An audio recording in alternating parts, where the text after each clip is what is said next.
Guys, what is going on? This is the Club of the Man 1993 coming at you for a really quick and brief late night review of this week's episode of NXT. I'm sorry this is coming very late. I had some technical difficulties with my streaming on my TV, so I had to literally end up watching it from my phone. So I'm starting talking kind of low, just people in my house are sleeping. I don't want to be too loud, but I need to get this one out of the way really quickly. This is a really strong show of NXT. I wish I could talk about it more, but I'm just going to just run through the matches. There's only 3 matches on this show tonight. We had a couple segments as well, just like just I'm introducing like guys like Roderick Strong, gets to know him better. Lars Sullivan. We also had a segment involving Street Profits, Heavy Machinery, Riddick Moss and Tino Sabatelli, and a championship match between 7 minutes with Sonya Deville and Ember Moon, but we'll get into that quickly. So let's quickly just do this review again. I want to just breeze right through because it's pretty late. I don't want to be too loud. I just want to get this review out of the way really quick. We kicked off tonight. We had 2 championship matches taking place tonight. The first was for the NXT tag titles. Now, going into this match, unfortunately, I wasn't as pumped for it as I'm sure as most of you guys were, because I don't know if you guys end up reading the spoilers, but I don't read the spoilers for NXT tapings. However, I ended up going to a live event in Pittsburgh for NXT like 2 days after these tapings took place, and it was already revealed that the Undisputed Era had won the tag titles off of Sanity, because they had won them the night before, 2 nights before, whatnot. So we had this match show kicking off. It was Sandy, but it was instead of Eric Young and Alexander Wolf, who I was surprised because when on the WWE app, when Sandy was a tag team champions, they didn't have them like all 3 of the members listed. Eric Young, Alexander Wolf, and Killian Dane listed as tag champions. It was just Young and Wolf. So I don't know if they weren't going by the Freebird rule or what, but Alexander Wolf is not medically cleared to compete for this these sets of tapings. So he had to go with they had to go with Killian Dane instead, which is fine as well, because Killian Dane, as I felt, had like a big breakout performance in the War Games match last month against Kyle O'Reilly and Bobby Fish in Undisputed Era. Good match. Wasn't as good as I had hoped for, but it was still a really strong match. But to me, it's all right if they had a match on this level on just a regular, television show, because it sets up bigger and better things to come for the pay-per-view next month, which I'm sure will be the rematch. I don't know if there's going to be a stipulation. They just had a War Games match, or they're going to add maybe like AOP, or if they're going to give Street Profits or Heavy Machinery a shot, also involved in there. But definitely a rematch between these 2 teams is going to happen. The match was a little bit slow at first beginning, but it did eventually pick up a little bit towards the end. Starting whenever Adam Cole came out to cause the distraction, as Bobby Fish and Kyle O'Reilly were doing the best they could to avoid Killian Dane. But then Adam Cole came out, and when O'Reilly the referee wasn't looking, he hit the ropes, which caused Eric Young to get hit right below the waist pretty much with the ropes. But that didn't quite do it for him. Nikki Cross came out the door, and she beat up Adam Cole. They had to restrain her before she was going nuts. Just wanted to rip Adam Cole to shreds, especially he tried to take away her opportunity by setting Taynara Conti after her when she was battling for her spot for the Fatal 4-Way at an NXT TakeOver War Games. But it fortunately didn't work out.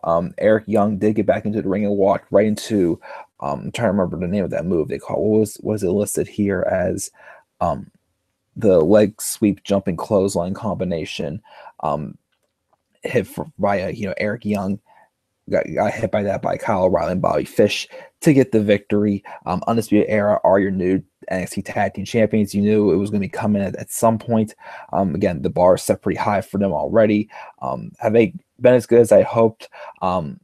Still not quite as hoped. I feel like the expectations were a little too high, but they're still doing great so far. So definitely cool with them being NXT Tag Team Champions. I'm sure they're going to tear up the division as well, and we'll see what happens next for the NXT Tag Team division. And congratulations to the Undisputed Era on becoming tag champs. So then we had another teaser for Shayna Baszler, who's supposed to be coming soon, and then we had that promo with Heavy Machinery. They're walking around. We hadn't seen Heavy Machinery in a while. They roll up to Maserati in their way, and Otis Dos Vigos to lift it out of the way when Rick Moss, Tio Sabatelli come around, just being rich as snobby as they are, just telling them to get away from the car. And it says, if you keep working hard, guys, you'll be half as good as us, and you'll be able to get as much as we have. And they pretty much Dozovic and Tucker and I just start getting into an argument with them, but then Sabatelli and Moss get in the car and drive away. So it's obvious that we're going to probably have a match like sometime either next week or in the near future and at the beginning of the new year between Heavy Machinery and Tino Sabatelli and Riddick Moss. Probably just to give these guys a boost. I mean, I've been wondering where Heavy Machinery's been lately. I thought they were going to be the ones that either take over. Well, maybe not if Undisputed Era didn't come out of nowhere, but I really thought they were going to be the ones that were going to dethrone Authors of Pain of their tag titles. I know they had one match earlier this year when AOP was tag champions. It was all right, but again, sure that Heavy Machinery still needs some work. But for what it was all right. But yeah, I look forward to see what goes on with them and Moss and Sabatelli. We also had a recap of what's been going on with Sonya Deville and Ruby Riott, as well as they're closing out their NXT careers. But it seems like before Sonya, it seems like Ruby Riott is done with NXT. It seems before Sonya Deville finishes up, she has unfinished business with Ember Moon, saying that Ember Moon pinned Ruby Riott due to her being in her her ankle lock. So she says she has unfinished business with Ember Moon, and for some reason next week, not only is she facing Ember Moon, but she's facing her for the title. So it's going to be Ember Moon taking on Sonya Deville, defending the title, which is weird because I feel like Sonya Deville, needs some polishing out. Kind of got rushed up to the main roster, but what she's doing with Absolution is all right. So we'll see what happens next week when Ember defends her title as well. We get a vignette on Roderick Strong, talking about, there's more things he's gone through in life to get to where he is. His first establishing him, which is why the other night when we did our year review awards video, my friend Daniel Guy's channel, I picked him as the most improved wrestler of the year, even though everybody else probably thought it was Braun Strowman, which I can agree. But Braun Strowman was the top guy of the year in my opinion. But for most improved, I gave it to Roderick Strong. And this character is really grab the attention. He's developed himself into a strong contending baby face.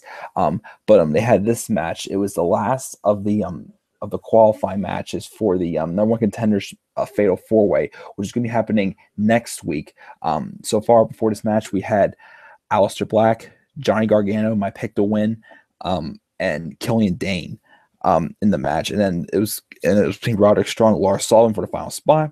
This match I thought told a great story as well. Well, it felt like watching. I talk about how AOP brought out the best in their matches whenever they had the match with DIY, making DIY look like they were doing all they could to beat them, making them look strong as well, even if they lost.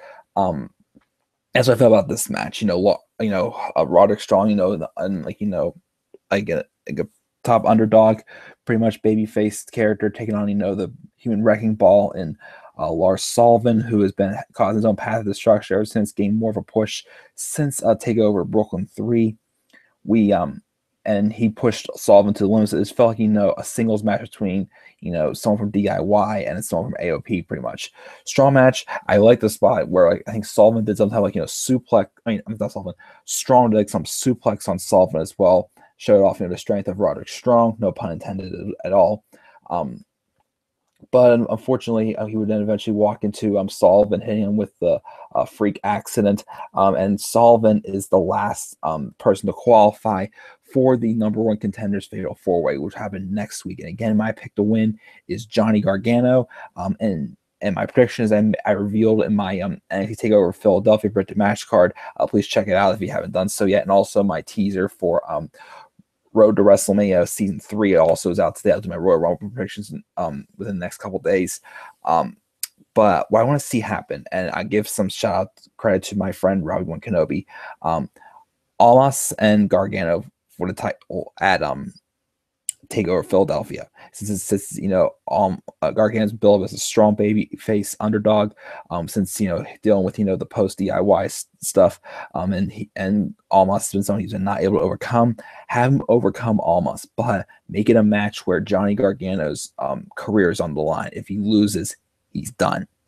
And even also, I think too, since he was supposed to be replacing the Velveteen Dream in his qualifying match, why don't you have Gargano and Dream like face off like sometime before Philadelphia? I'm sure they would put on a solid, main event match on an episode of NXT in January as well.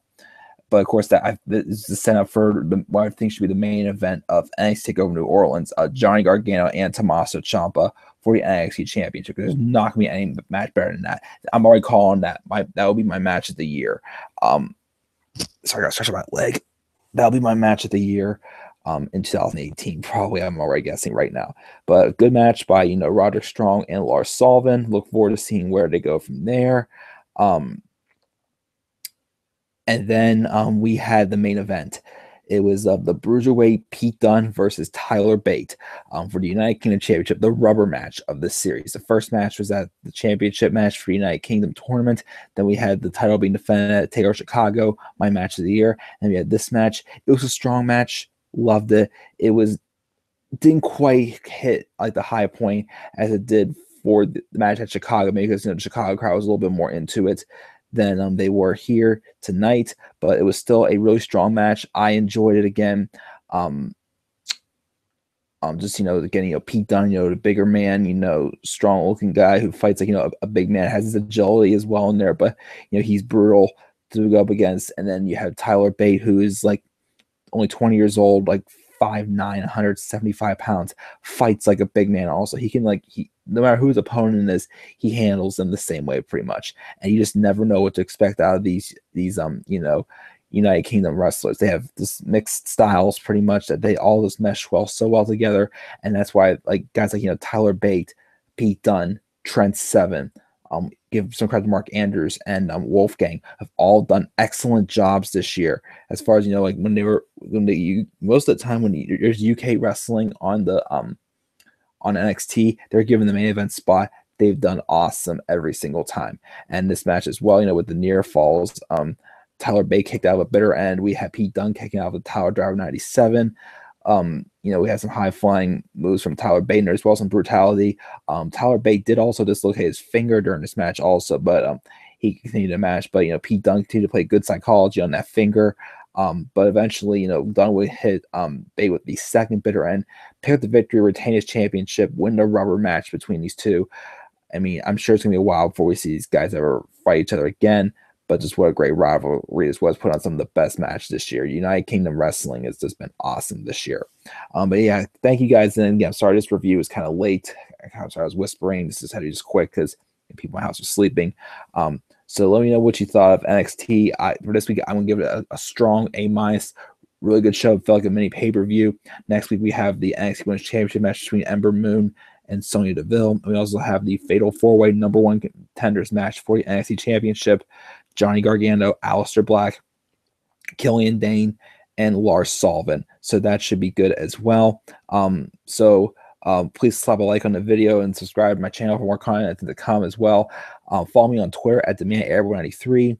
For the rest of this week, tomorrow, sometime in the evening, I want to do a live stream on my top 10 favorite moments from the year and my top 10 least favorite moments from the year in WWE. So I will do that tomorrow. Maybe just I need somebody to get my Royal Rumble predictions video done too. I'll try to get done here tomorrow, Friday. Saturday, I'm probably gonna post the video for my Q&A video, my end of the year Q&A, which I'll probably do sometime before New Year's Eve, maybe like the day before New Year's Eve or something. I'll answer the question, but I'll post that Saturday. So yeah, that's pretty much it. That's most probably gonna be doing before the holidays. I want to thank you guys again for tuning into this video as well. And if you guys don't tune in to anything before the holidays, I want to wish all of you a very Merry Christmas. Eat all the ham, enjoy your time with your family, and just have a great holiday. So thank you again, guys, for tuning in. I'm checking out, going to bed. Have a good night, everybody.